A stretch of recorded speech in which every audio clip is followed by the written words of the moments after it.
And we meet all the requirements that are required by us, the FAA, when it comes to responding to security checkpoints, maintaining records, and so forth. Are those records public? Or No, they're not public records. are you aware of any increase in the number of people trying to do security, making efforts to do security? I'd rather not discuss that at this point in time. There's an active investigation going on, and I wouldn't want to say anything that would endanger that investigation. Joe, about how many people have made their way over to the Family Assistance Program right now? We have about a dozen people, numerous families over there right now who are there for information. We're providing spiritual, emotional care for those people in conjunction with the Red Cross and the airlines. How long will it take to specifically confirm the names of the passengers? That's an issue for law enforcement in the airlines. They're the holders of the information right now.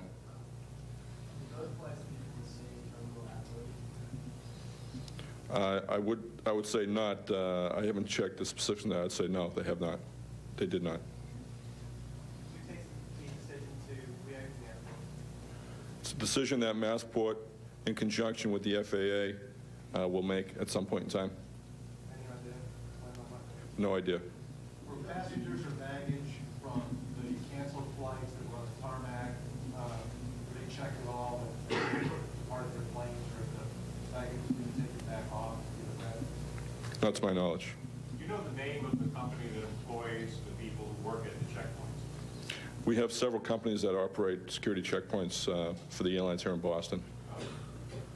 In America, then? At American Globe Security? Globe? Yes. And at the United Terminal? I believe that's Huntley Security. Huntley. Local firm? They have local representation here. What was the size of the aircraft? Both aircraft were 767s. What's the total passenger capacity of the The total seating capacity is approximately 204 on a 767. So when something like this happens, it's customary to review recent records to see if anything unusual was spotted. Do you know if anything past weeks raised?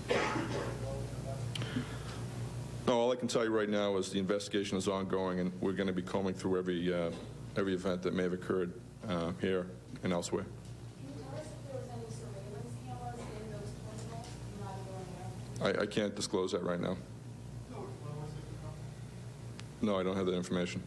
What about airport workers? Are they all free to go, or are you detaining any for questioning? Airport workers are free to leave. Hey guys, thank you very much. When we have more information, we're going to come back. But right now, it's very late.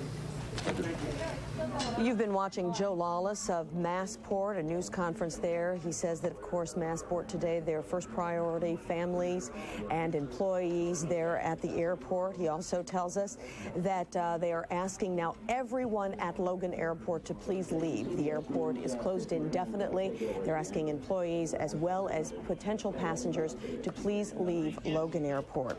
Lisa Hughes is in New York City today on other business. And she joins us now. Lisa, I know that you've had a chance to report with us already, but maybe some of our viewers didn't see you. Update us on exactly what you saw and how the events unfolded before your eyes. Kim, we left Logan Airport this morning at about 7:20. Joyce Kulhaywick and I were on one of the Delta shuttles. And actually, one of the Delta workers suggested that we take an earlier flight because it looked like some of the flights at Logan were actually going to be delayed. We arrived at LaGuardia probably about 8:40, and about 8:50 we left the airport, and within minutes we could actually see a cloud of very black smoke coming from the city. And you could follow that cloud of black smoke right to the first of the two trade towers. Within about 15 minutes, the second of the two towers had been hit by that second plane, and it took us quite a while to get into the city, but we did get here up on the Upper West Side, which is about 3 miles from where those towers were. and if you look just over my shoulder, you can still see what is a very dark cloud of smoke. This has been covering the city at times, different parts of the day, and some of the eyewitnesses who were actually down there described day literally turning into night. There was so much ash or paper or debris raining down on them. So it is still really a chaotic scene here. You hear the emergency vehicles coming up to this more northern part of the city, going to some of the hospitals, and you also hear what is a very eerie sound, the F-15 going over the city. That's for security purposes, but because you know that the airspaces here are closed, it really is an eerie sound to hear that plane before you see it, Kim. Lisa, are you guys being affected there? I know you're on West 57th Street. Are you being affected, you know, the power, the telephone lines, all those essential things? Are they being affected? They have been. In particular here at the CBS affiliate, WCBS, and different parts of the network, some of the microwave links that are connected with the lower parts of the city are being knocked out intermittently. The emergency officials here are just telling people to stay off the phones because they are afraid of that kind of flooding of the lines. They're also concerned, obviously, about transportation in the city.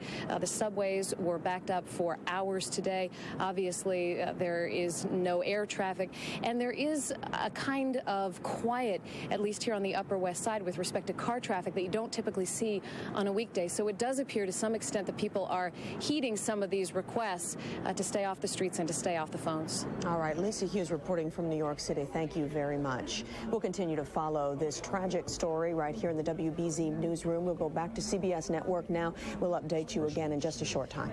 The window. Abraham Lincoln, 1864. Let not him who is houseless pull down the house of another, but let him work diligently and build one for himself, thus by his example, assuring that his own shall be safe from violence when built.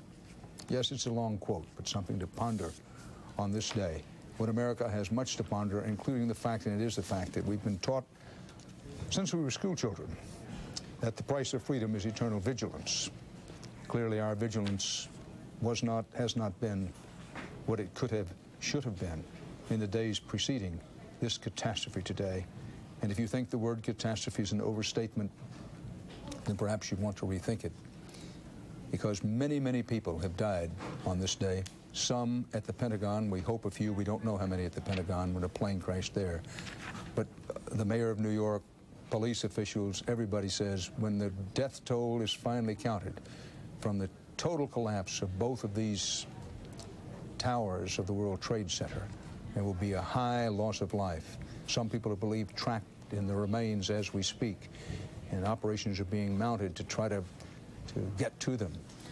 You remember those scenes from Oklahoma City. Remember Oklahoma City, one federal building, terrible as it was, how long it took to get organized, to get those people who were trapped in the remains, as was the case in Oklahoma City. Many heroic deeds this day, most of those deeds we do not yet know, but police, firemen, ordinary citizens have performed their heroic deeds this day, and while many lives have been lost, many lives have been saved. And it's a day that will, as was the case with Pearl Harbor, live in infamy in American history. We go to John Roberts in Washington. John, perhaps bring people up to date on where the president is and where he isn't at this hour. Well, Dan, as we try to grasp the enormity of this tragedy, and as many times as you see the pictures, they still hit you afresh, an assault against all your senses. It is just impossible to understand the exact magnitude of all of this. The White House is trying to put the pieces back together here so that they can show that they are in control, to show America that they have a leader who is in command here and a person who is going to lead this country against the scourge of terrorism nationwide. Our what's called in-town travel pool was activated just a little while ago, been taken over to what we'll only describe as a government building in downtown Washington, D.C., for fear that people may be watching this broadcast in order to determine where the leaders of government are for a briefing about what the government does next. As best we can ascertain, Dan, the president most recently was at Barksdale Air Force Base in Louisiana, where he made the address that you played the videotape of just a short while ago, and is now somewhere in transit over the United States.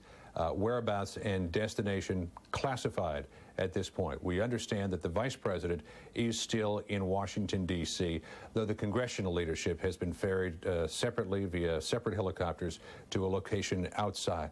But Dan, I think, and this has now been corroborated by two different sources now, there is a move by the White House to try to get the President back to the White House today. Dan, you mentioned a couple of hours ago now, at least, that the President want to get back to the White House today as a show of force against these terrorists. I believe that the administration is of the same mind, and they are in negotiations now with the Secret Service to make sure that they can adequately assure the safety of the President so they can get him back to the White House.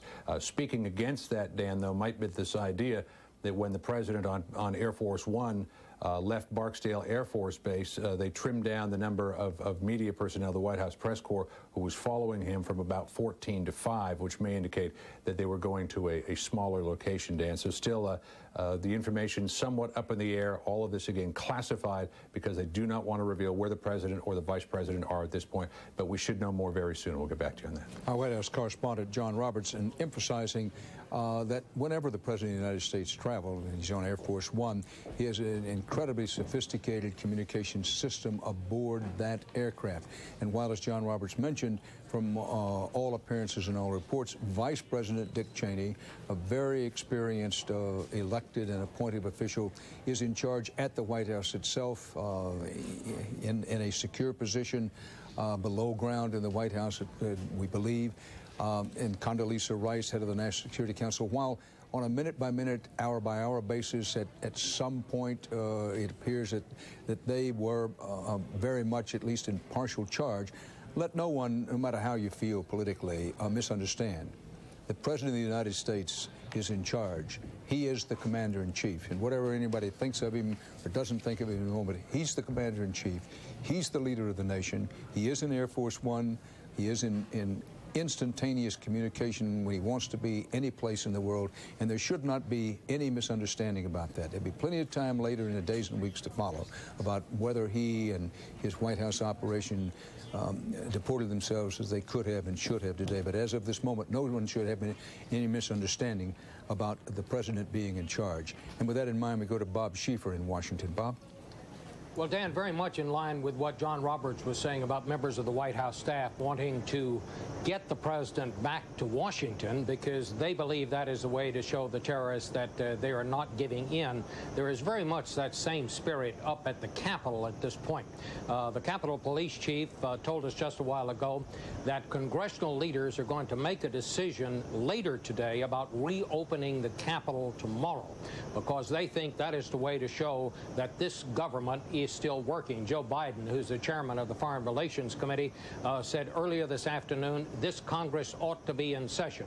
When we're not in session, we're saying to the terrorists that they are winning at this point, and we don't want them to say that. So that is the mood. But of course, as John Roberts also pointed out, there are these tremendous security precautions and considerations that have to be taken at this point. So at this point, all we know is that the Vice President, for example, is in a secure place. That is the only clue that members of his staff will give us as to where he is at this point. He's with his Chief of Staff, Louis Libby. His wife, Lynn Cheney, is also with him.